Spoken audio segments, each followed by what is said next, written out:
Hi, I'm back and I would like to do a quick lesson on what is expected on the social studies HiSET test.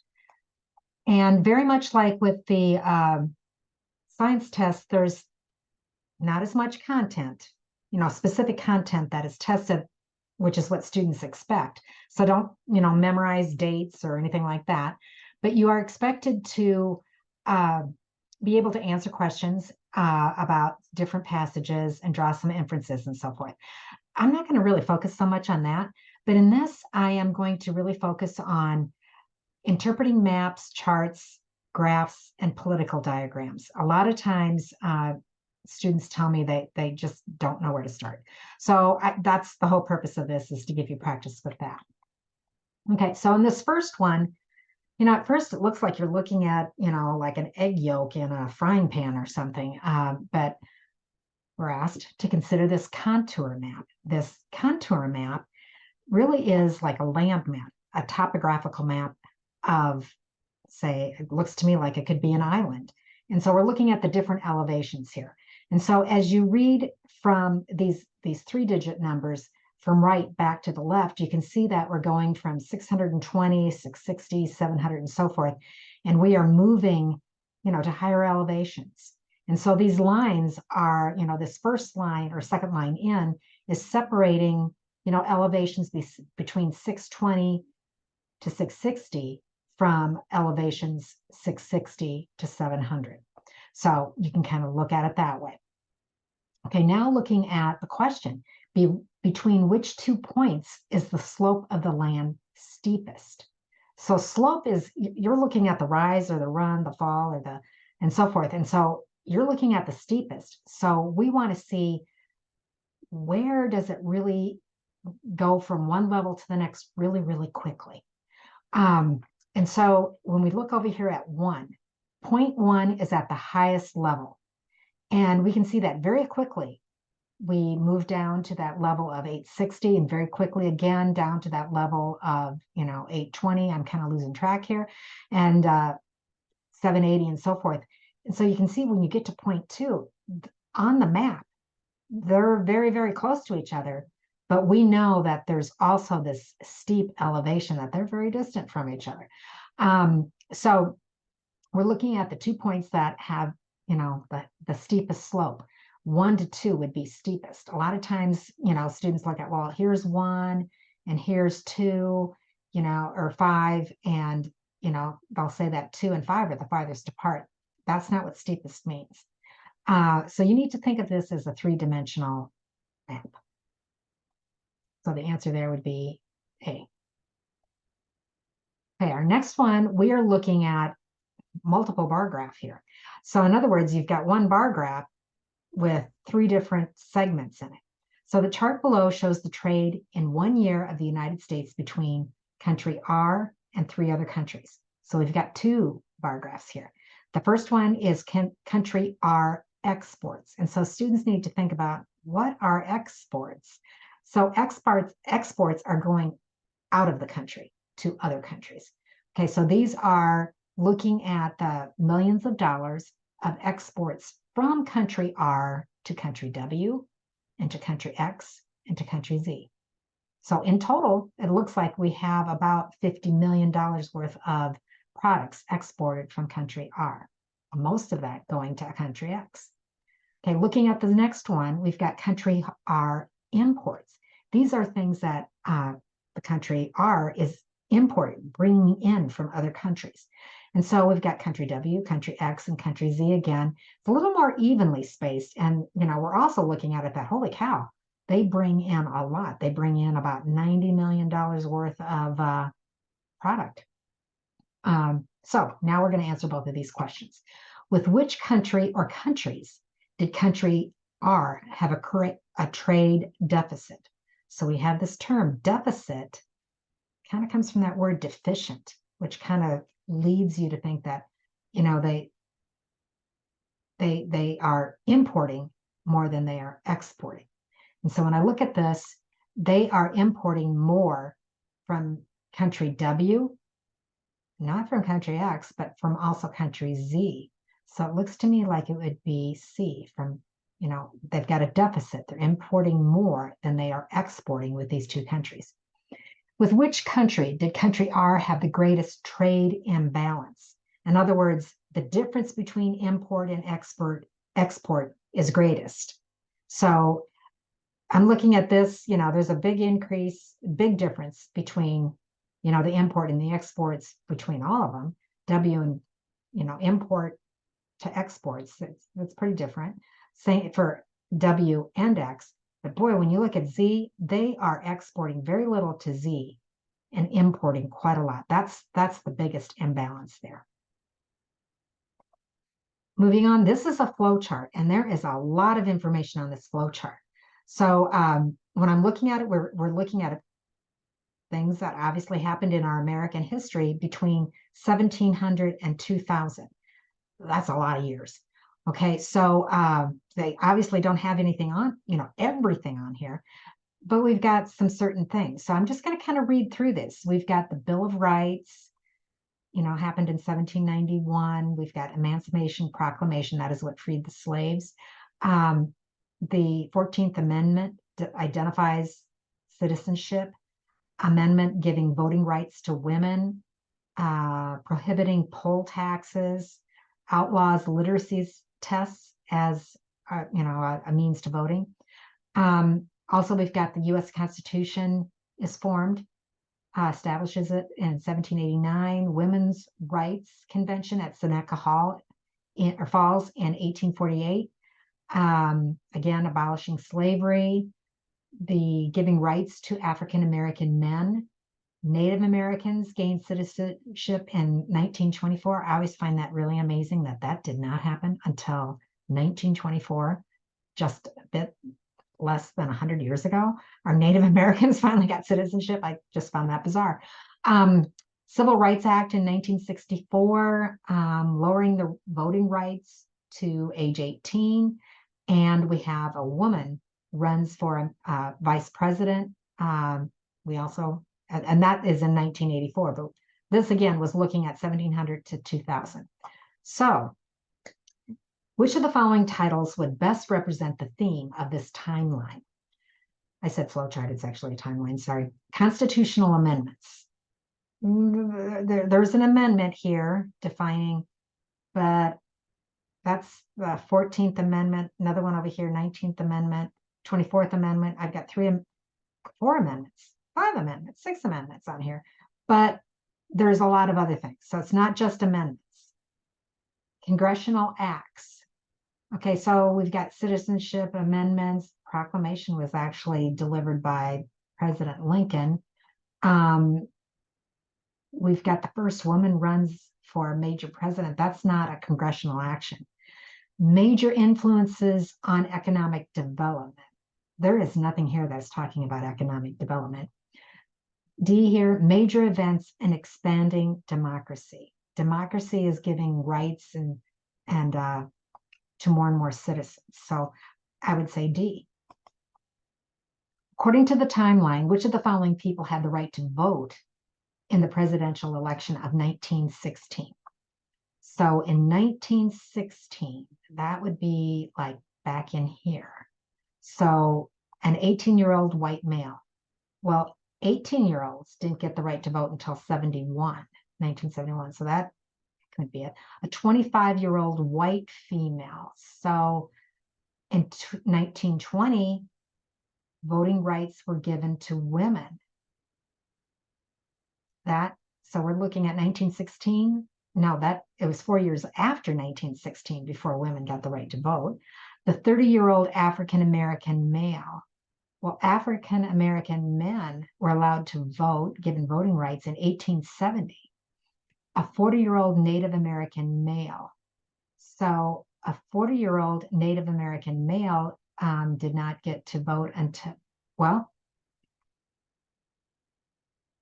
it would be the 30-year-old African-American male because they earned their right to vote, got the right to vote in 1870. Okay.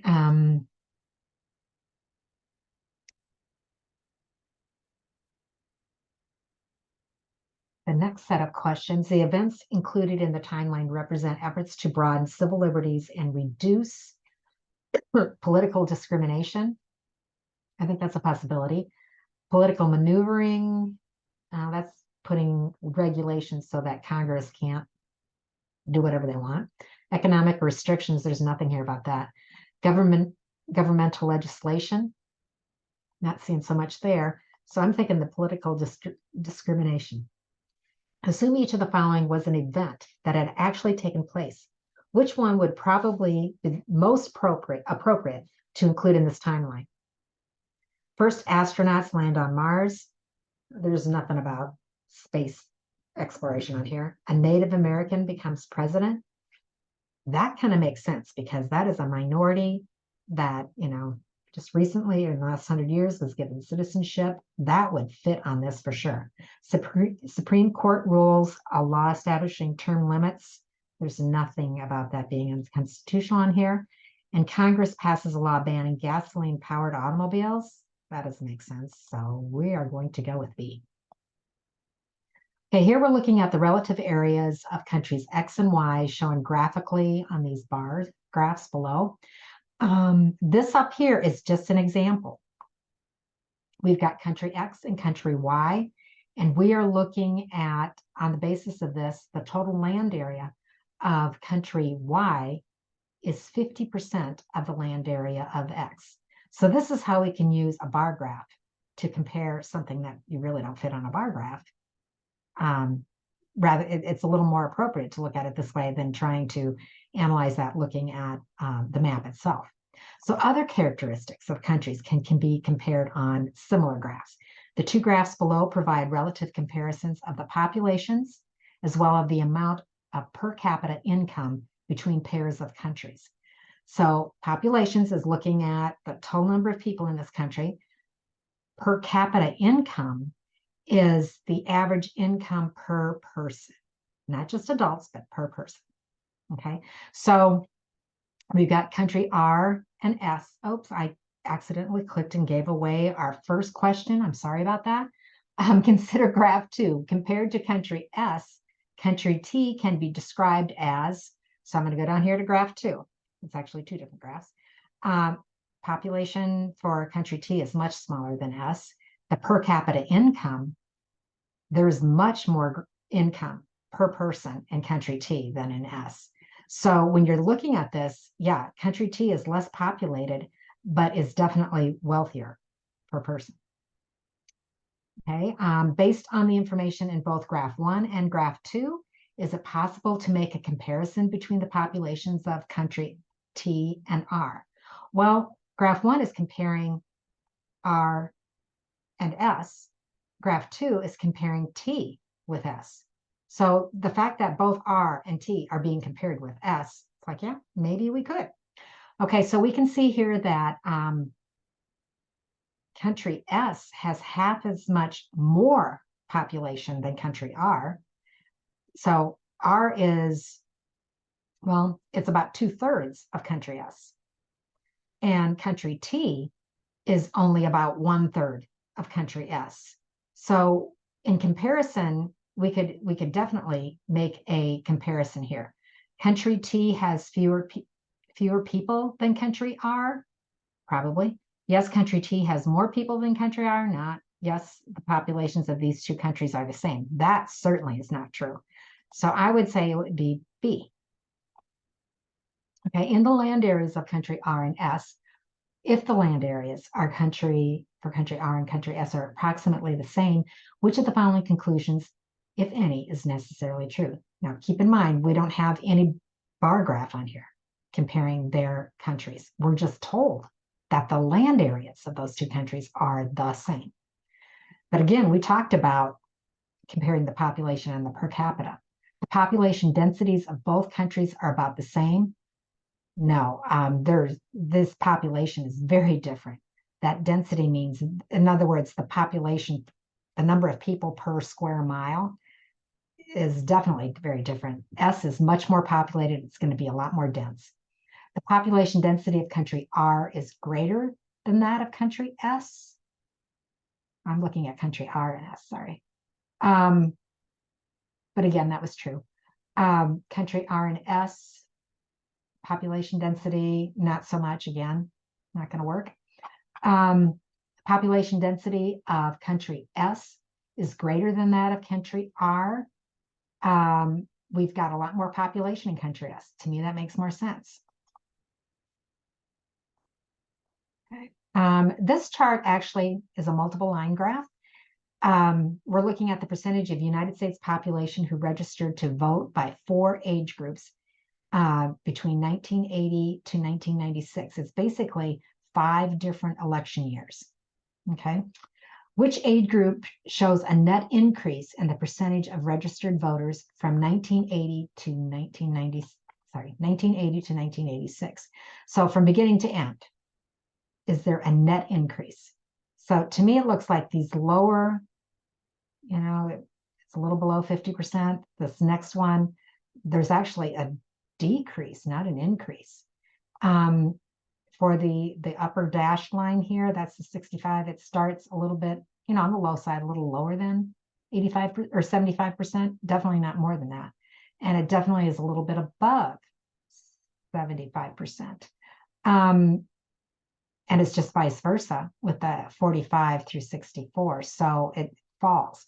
So the only one that could have possibly had a gain would be that last one, 65 and older.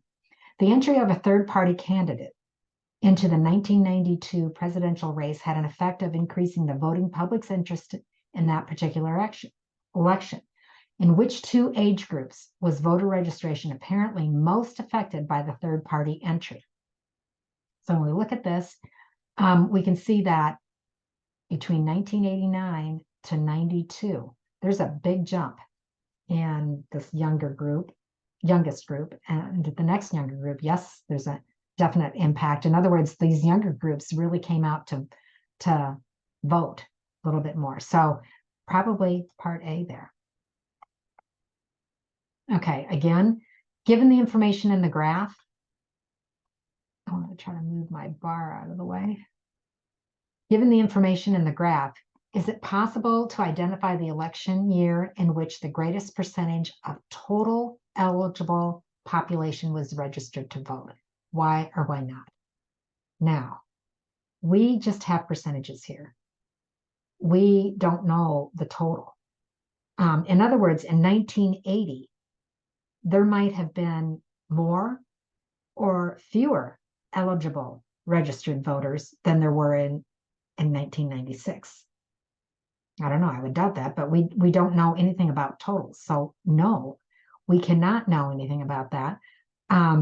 So because the trends over time are not the same, this has nothing to do with the trends. It has to do with the number of people in each category is not known. So there we go. Okay, which of the following 2 statements, if either, is supported by the information in the graph? During the period, older citizens registered to vote at higher levels than did younger citizens. I can look at that and say, we know that for sure, that of older citizens, all along here, more than 70% of older citizens age 45 and older were registered to vote. During the period, there was a steady decline in the percentage of younger citizens who registered to vote. Now, steady decline means that, it didn't go up and down. It's steadily decreasing. And that is not the case with either of these younger groups. Okay, so only statement 1 is verified by this table.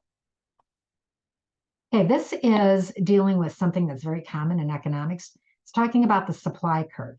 The supply curve and the demand curve. Basically, they say that the economy is at rest when supply equals demand.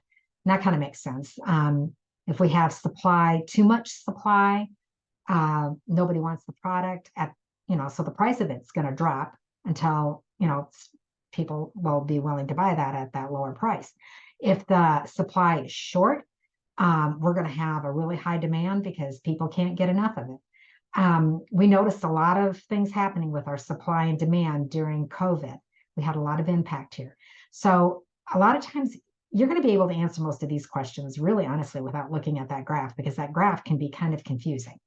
But it's basically saying that as the supply as a supply increases, the demand decreases. And as the,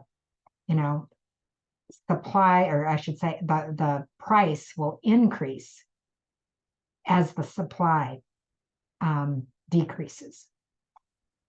I'm sorry, as the demand, the supply will decrease and actually equal the demand rate here. They are equal to each other. Okay, so think of it, the supply curve is thinking about it from the sellers or the realtors, the business point of view. It's a graphical representation showing the relationship between the price of the product and the quantity of the product that the seller is willing and able to supply. So if the supplier is going to make $3.50 for every gallon of juice or whatever this product is, heck, they're going to supply a lot of it if they can. But if they're only going to make 50 cents off of it, they're not going to bother. So the supply curve has to do the point of view from the person who's producing it and supplying it. The demand curve, demand has to do with the consumers. The demand will be, really high if there's very little of it produced.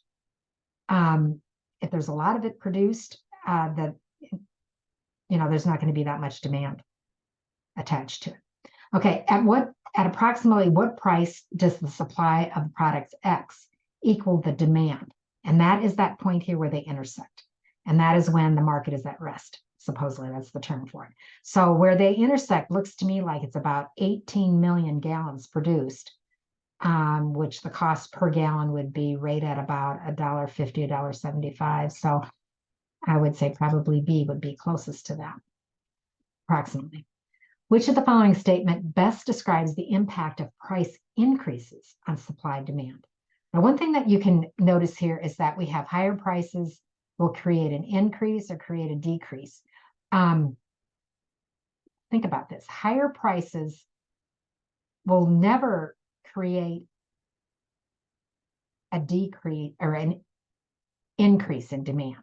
This down here never does not make sense. Higher prices will create a decrease in supply, and higher prices has nothing to do with the decrease in the supply. The supply is the independent variable there that is going to impact the price. So that's kind of backwards there. So higher prices are not going to create an increase in demand. Higher prices will create a decrease in or a result of the decrease and in supply, and will result in a decrease in demand. But chances are you're not going to have a decrease in both of these. So let's go back down here to see. Higher prices will create an increase in supply and a decrease in demand.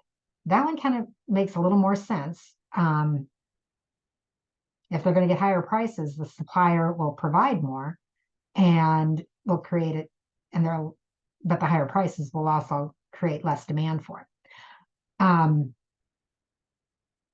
Higher prices will create an increase in supply and an increase in demand.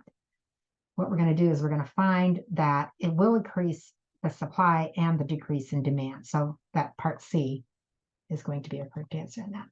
Okay, this last question, assume that the cost of one of the raw materials necessary to produce product X increases. Which of the graphs below best illustrates how the new supply curve would probably compare with the old? Well, the new, they're going to have to charge more. So, because it costs them more. So we're going to see this supply curve bounce up. It's going to bounce up pretty evenly. Probably none of these other make sense. It's certainly not going to fall, they're not going to charge less. So our answer would be with that first one there.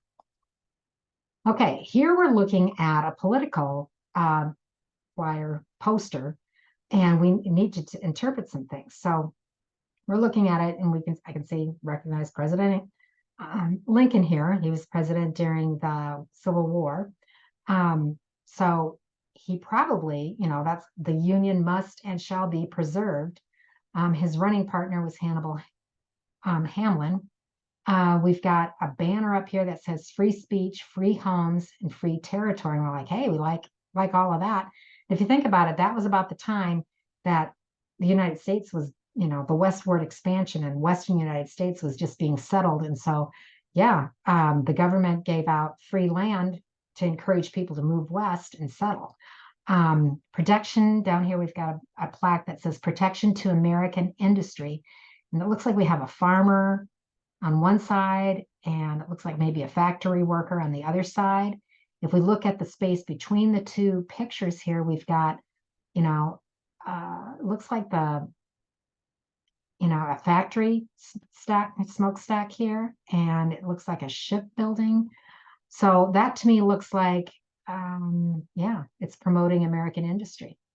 So the poster seems to be appealing primarily to which of the following groups of people? Military personnel. The only thing that I think that would lead me to believe military would be this eagle and the flags up here, but that's more patriotic than just military. Campaign workers, and that means the people who are working for, this campaign. That doesn't make sense. Farmers and laborers. Well, they've got a picture of a farmer and a laborer, and they both work for, factories, ships, shipbuilders, or, farming. That could be it. Wealthy landowners, they've got their land. They don't need free territory out west. So they're probably not all that interested in that, in terms of owning more land. So I would say probably it's really trying to appeal to farmers and laborers. Based on the information in the poster, which of the following two proposals, if either, would Lincoln and Hamlin probably support? A proposal to support shipbuilding businesses in the Northeast. Voila, that's why we have the shipbuilding here, and American industry, possibly. A proposal to increase tariffs on imported products that are also produced in the United States. Now, tariffs are taxes that the public would have to pay to purchase something from overseas, that we might also produce in this country. So in other words, that happened quite a lot.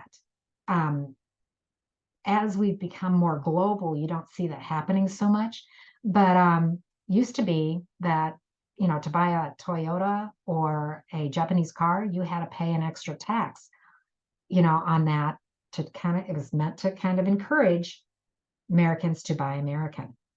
Okay, so I'm thinking they would probably they would probably support both of those things because they're trying to protect American industry and workers. So I would say it's probably both statement 1 and 2. Now, last thing, which of the following sayings is most consistent with the slogan at the top of the poster? The Union must and shall be preserved. First option here, 2 heads are better than 1. That kind of is a distractor. We've got a poster here with 2 heads on it, 2 people. Don't be lured by that. That has nothing to do with that. There's always going to be a vice president or president. A house divided against itself cannot stand. That relates to that banner up there.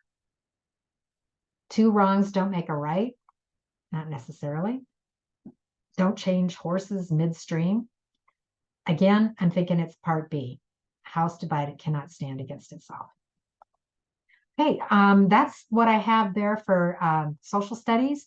Thank you for joining me on this, and hopefully this helps you to do your best on the social studies. Again, I'm going to encourage that your facilitator provide you with a copy of this PowerPoint. Also, I am going to put a link, or hopefully ask your facilitator to put a link in the chat where you can click on that link and go to a practice test on social studies. It's the PPT-7 practice test. Once you take that, just like with the social study or with the science practice test, you will click submit at the end. Be sure to put your name in there because we want to be able to track you.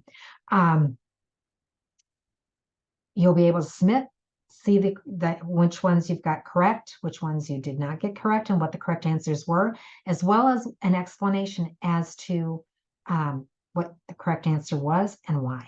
So that is very helpful to you to kind of get an idea how HiSET tests. It also gives us an idea if you might be pretty close to being ready to take a qualifying in social studies. So I'm hoping that all of you can do that and get that done before the end of the week, by the end of the week, Friday for sure.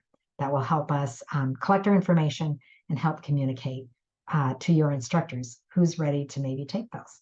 So give that a whirl. Thanks for joining me.